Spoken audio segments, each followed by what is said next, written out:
quel monde vivront nos enfants dans 40 ans? L'état de droit. It'll turn fatal. Hey, salut, ça va? Aujourd'hui, on va passer en revue les 10 grands genres de documentaires. Pas pour les enfermer dans des cases figées, parce que globalement, c'est pas utile, mais surtout pour comprendre comment ils fonctionnent, comment certains sont partout, et comment d'autres ont tendance à disparaître petit à petit. Quand on parle de documentaire, on a souvent tendance à mettre tout dans le même sac. Comme si un film de Frederick Wiseman, un documentaire animalier de BBC ou un film politique sur une campagne électorale relevaient au fond du même genre. Pas du tout. Boum. Bon, ça on s'en doute, mais le documentaire c'est pas une forme unique, c'est pas un bloc homogène. C'est un territoire immense dans lequel vont coexister des méthodes, des budgets, des ambitions, des contraintes et même des éthiques très différentes. Ça change tout parce que selon le type de documentaire que tu fais, tu prépares pas le tournage de la même façon. Tu n'écris pas pareil et tu filmes pas pareil. Tu ne montes pas pareil et tu ne t'adresses pas non plus au même public. Alors bien sûr, dès qu'on va commencer à classer le réel, on simplifie forcément, parce qu'il existe des films hybrides, des films qui traversent plusieurs genres à la fois, qui peuvent être en même temps historiques, politiques, intimes ou poétiques. Mais malgré ça, il y a quand même des grandes familles documentaires qui reviennent sans cesse. Et elles disent beaucoup de notre époque et de ce que les chaînes financent, de ce que les plateformes poussent, de ce que les festivals valorisent, et surtout de ce que l'industrie considère comme le plus rentable ou le plus facile à vendre. Comprendre ces genres, c'est donc pas seulement utile si tu veux faire des films, c'est aussi une manière de mieux lire les images qu'on nous propose tous les jours. Je m'appelle Sandro Di Carlo d'Arsa, je suis réalisateur, chef opérateur, monteur, photographe, et j'essaye de devenir producteur, mais c'est pas gagné, c'est quand même pas simple. Le premier genre, c'est ce qu'on pourrait appeler le cinéma social et culturel. C'est souvent lié au cinéma direct ou au cinéma vérité. Je l'ai mis en premier parce que c'est mon favori. Et vu que c'est moi qui fais la vidéo, je fais ce que je veux. Voilà. Celui-là, il me tient pendant des heures devant un écran avec les récits de vie lointaines, différentes, ou même banales, mais captivantes. Ici, l'idée, c'est pas d'illustrer un discours qui est déjà écrit, ni de faire entrer le réel dans une démonstration préparée à l'avance.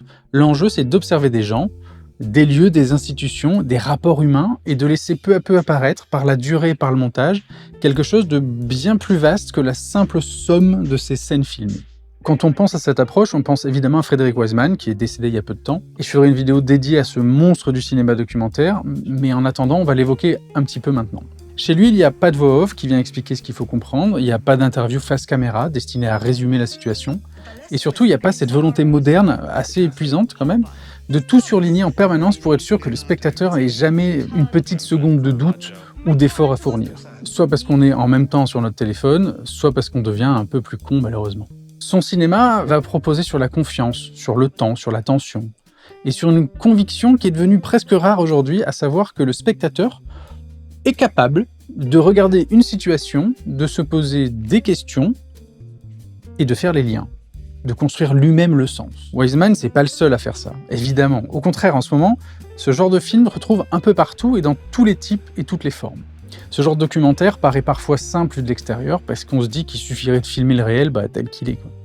En réalité, c'est souvent l'un des genres les plus difficiles, justement parce qu'il demande une immense précision de regard. C'est long à faire de prendre du temps. Il faut savoir où se placer, quand tourner, quand se taire, quand attendre. Et surtout comprendre qu'un film d'observation n'est jamais neutre. Même sans commentaire, même sans interview, même sans texte, il y a toujours un point de vue. Ça va se trouver dans la durée des plans, dans les scènes qui vont être choisies, dans leur enchaînement, dans le rythme général du film, dans le regard qui va être porté sur le corps, et sur les gestes, mais aussi sur les institutions et sur les tensions sociales. Le hors-champ aussi a son importance. Les scènes et les non-dits sont courants. Et c'est aussi fort qu'une interview face caméra, faut pas oublier ça.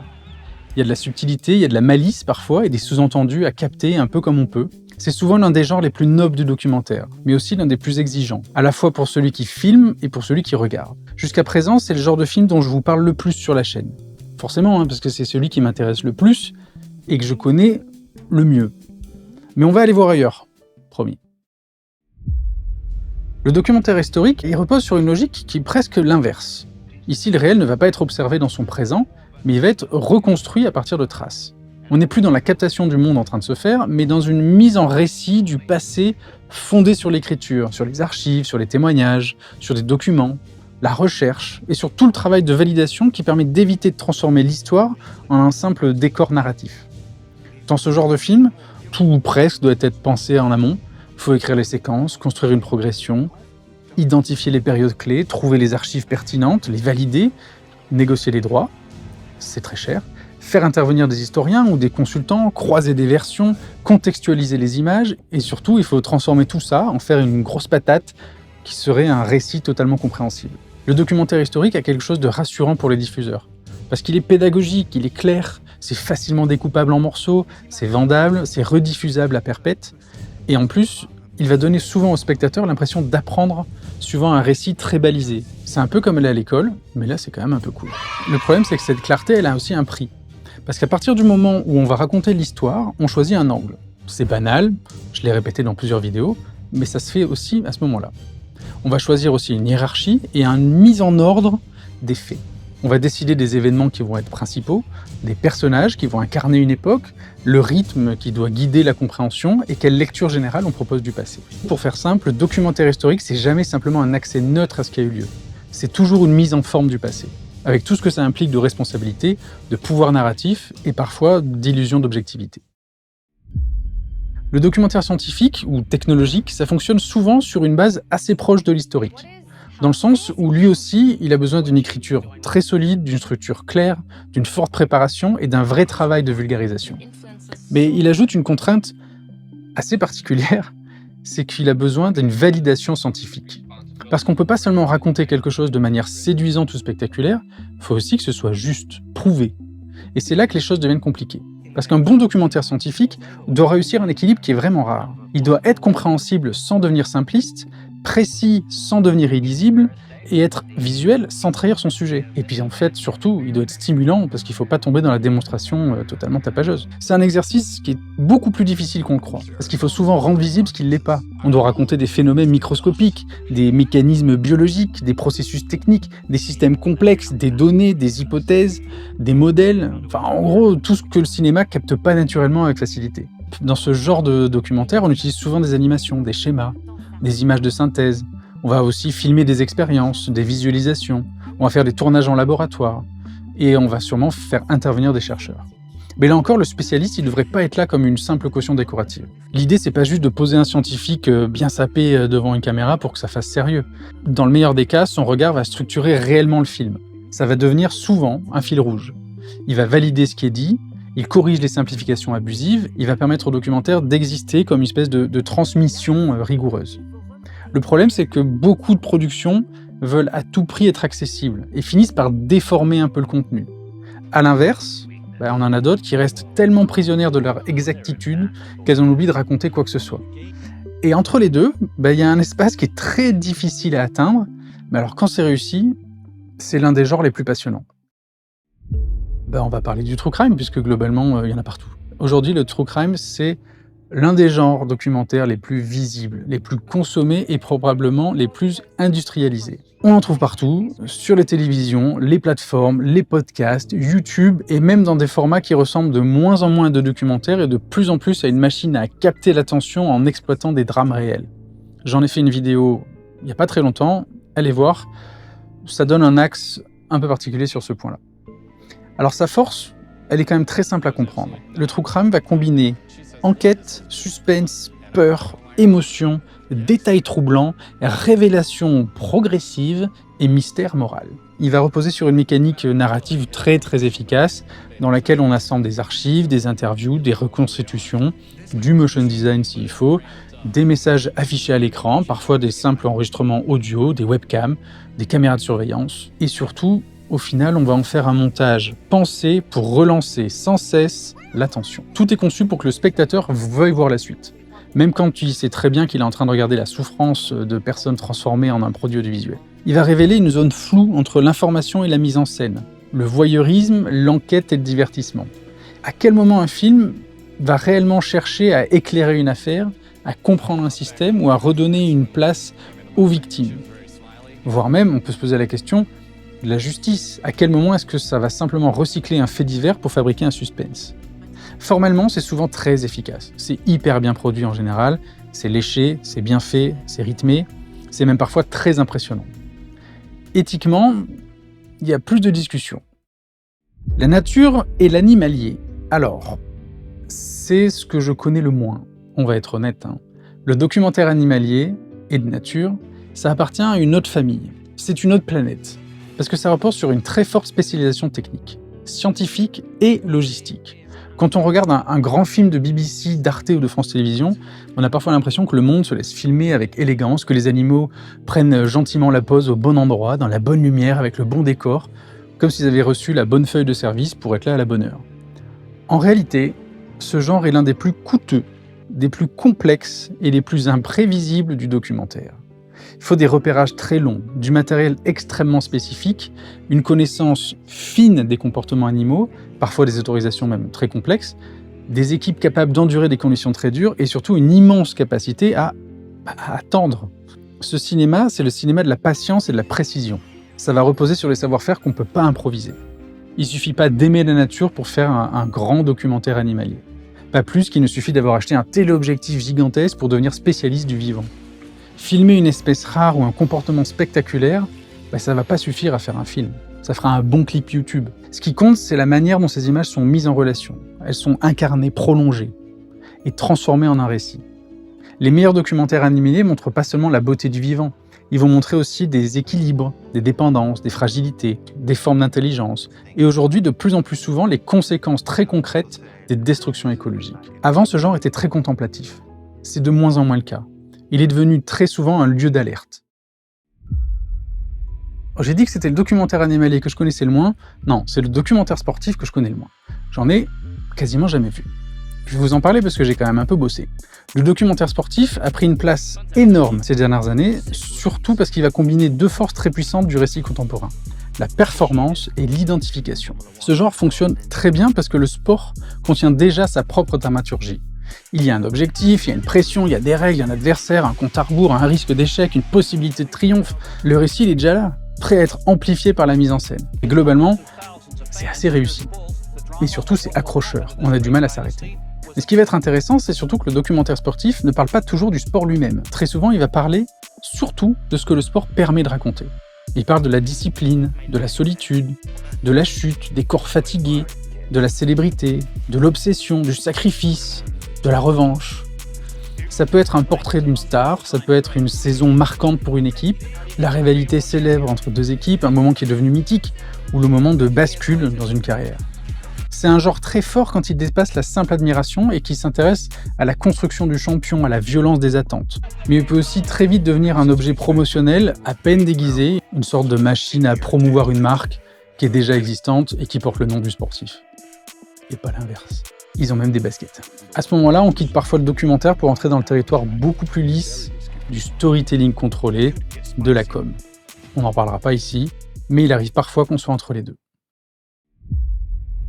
Le documentaire politique, c'est sûrement celui qui est le plus nécessaire, parce qu'il touche directement à l'organisation du pouvoir, aux décisions qui vont structurer notre vie collective, aux mécanismes institutionnels, aux conflits idéologiques, aux luttes sociales, et ainsi de suite. Il va nous parler des rapports de force, et parfois des mensonges officiels. C'est un genre immense, qui peut prendre des formes très différentes, qui peut suivre des élus, observer des assemblées, enquêter sur des scandales, documenter un mouvement social, montrer des coulisses d'une campagne, ou simplement suivre un citoyen qui a une opinion particulière. Ce qui fait sa force, c'est qu'il ne se contente pas de parler des individus. Il révèle des structures, il va révéler des intérêts, des logiques de contradiction. Le documentaire politique peut aussi partir du terrain local pour interroger un projet de pouvoir beaucoup plus large. C'est aussi un genre très fragile parce qu'il est constamment menacé par les dérives opposées. La première, ça va être évidemment la propagande. C'est-à-dire que le film prétend analyser alors qu'en fait il va chercher à convaincre. La seconde, ça va être la simplification spectaculaire. Le documentaire qui va réduire la politique à une galerie de personnages, à des coups de com' ou à un duel un peu creux entre les gentils et les méchants. Un bon documentaire politique, à mon avis, va pas seulement donner des opinions, il va rendre visibles des mécanismes, il va expliquer comment ça fonctionne, comment on nous parle, pourquoi on nous parle comme ça et quel est le but dans un moyen ou un long terme. Il va montrer comment une décision se fabrique, qui parle à qui, quels sont les intérêts qui circulent, quels sont les vrais intérêts derrière, quel est le récit qui va s'imposer, alors que, a priori, c'était pas celui-là. Et pour cette raison, c'est un genre aussi indispensable que difficile à produire, calmement. Les élections sont passées, il y en a d'autres qui arrivent, allez fouiller. Le documentaire biographique, c'est sûrement le type de documentaire qui est un des plus populaires, sans doute parce qu'il répond à une fascination très ancienne pour les trajectoires individuelles. Les gens aiment les vies, les destins, les parcours, les chutes et les renaissances. Et ils aiment encore davantage quand il s'agit de figures déjà connues. C'est plus facile. C'est pour ça que ce genre porte souvent sur des stars. Des musiciens, des artistes, des personnalités publiques ou des figures qui existent déjà dans l'imaginaire collectif. Sa structure, c'est généralement assez reconnaissable. On part d'une origine, d'un contexte, d'une enfance, et puis on suit une ascension, on tire le fil, il y a une rupture, une crise, une transformation, parfois une chute et parfois une réinvention. À travers une vie, on raconte aussi une époque, on va raconter un milieu professionnel, on va raconter une culture, une industrie et parfois même un petit rapport collectif à la célébrité. Le problème, c'est que dans ce genre, c'est sans cesse tiraillé entre la complexité et la célébration. Ça peut produire des films très beaux, quand il accepte la zone d'ombre, les contradictions, les impasses, mais ça peut aussi très vite se transformer en opération de com', un film qui va donner l'apparence de l'intimité alors qu'en fait il va servir essentiellement à lisser une image, à créer une marque. Le documentaire biographique, c'est passionnant, jusqu'à sa limite. Ensuite, le documentaire environnemental. Ça prend une place de plus en plus importante, et c'est pas qu'une mode, c'est simplement que la question écologique s'est imposée comme un cadre général dans notre époque. On parle plus seulement des paysages ou d'espèces menacées, on va parler d'agriculture, d'eau, d'énergie, d'industrie, de pollution, de climat, de santé, de sol, de forêt, de territoire, de dépendance économique et de justice sociale. C'est très vaste. Ce genre est intéressant parce qu'il peut croiser plusieurs formes. Et c'est précisément ce qu'on voit dans les films qui sont passés sur France Télévisions, notamment Les Enfants du Plomb, qui était diffusé sur France 5, qui va montrer comment un documentaire environnemental peut aussi devenir une enquête sur la contamination, sur la santé publique et les responsabilités industrielles. Ce qui rend ce genre particulièrement fort, c'est qu'il peut être scientifique, politique, humain, local, global, il va croiser les genres. Il peut suivre un agriculteur, une rivière, un territoire en lutte ou une communauté générale. Il peut documenter les symptômes visibles, mais aussi les structures invisibles qui les produisent. Le risque ici, c'est évidemment de fabriquer des récits moraux trop simples, dans lesquels tout le monde comprend très vite qui est le coupable, que c'est noir ou que c'est blanc. C'est toujours le même problème. Il suffit en fait de quelques sentiments bien montés pour donner au spectateur l'impression d'avoir traversé une pensée très complexe. À mon sens, les meilleurs documentaires environnementaux sont justement ceux qui résistent à cette facilité. Ils montrent les systèmes, les contradictions, ils vont montrer les dépendances et les compromis, les coûts cachés, la réalité d'un terrain. Et ça, c'est pas simple. Ça va aborder les décisions économiques, les décisions politiques et leur impact sur des vies humaines ou animales. C'est un genre qui est de plus en plus central parce qu'il touche désormais à tout le reste. Il est à la croisée des chemins avec une thématique commune. Le dernier, ça va être le documentaire anthropologique ou ethnographique. Ça a longtemps occupé une place très importante dans l'histoire du documentaire, mais sa visibilité a beaucoup diminué. On entend parfois dire que c'est carrément mort. Alors c'est un peu excessif, mais bon, c'est vrai que son âge d'or institutionnel, télévisuel et universitaire est clairement derrière nous. On va plutôt dire que sa légitimité automatique s'est effondrée. Et ça, c'est plutôt une bonne chose. Ce type de film repose sur le temps long, sur l'immersion et sur la rencontre avec des groupes humains, des pratiques, des systèmes culturels, des rites, des modes et des organisations. À son meilleur, il essaie de comprendre et de décrire sans écraser ce qu'il observe sous un commentaire trop autoritaire. Historiquement, ce genre porte aussi un lourd passif, parce qu'il a souvent été lié à des regards extérieurs, parfois occidentaux, parfois savants, blancs, qui prétendent expliquer l'autre tout en le figeant dans une image. C'est pour ça qu'il a été profondément remis en question. La question aujourd'hui, c'est plus seulement comment filmer une culture, mais aussi depuis quelle place est-ce qu'on va filmer cette culture, avec quelle légitimité et avec quelle relation. Ce déplacement est essentiel parce qu'il a obligé le documentaire ethnographique à devenir plus réflexif, plus modeste, avec plus de recul et surtout plus conscient de ses propres limites. Il n'est pas mort, mais il peut plus exister innocemment. Et c'est probablement ce qui va le rendre intéressant aujourd'hui, encore plus qu'avant. Ce qui est fascinant quand on regarde ces 10 grandes familles de documentaires, c'est qu'elles ne racontent pas seulement des sujets différents. Elles fabriquent aussi des rapports très différents au réel. Le sujet direct va observer, l'historique va reconstruire, le scientifique va vulgariser, le true crime va dramatiser, l'animalier attend et traque, le sportif mythifie et le politique dévoile.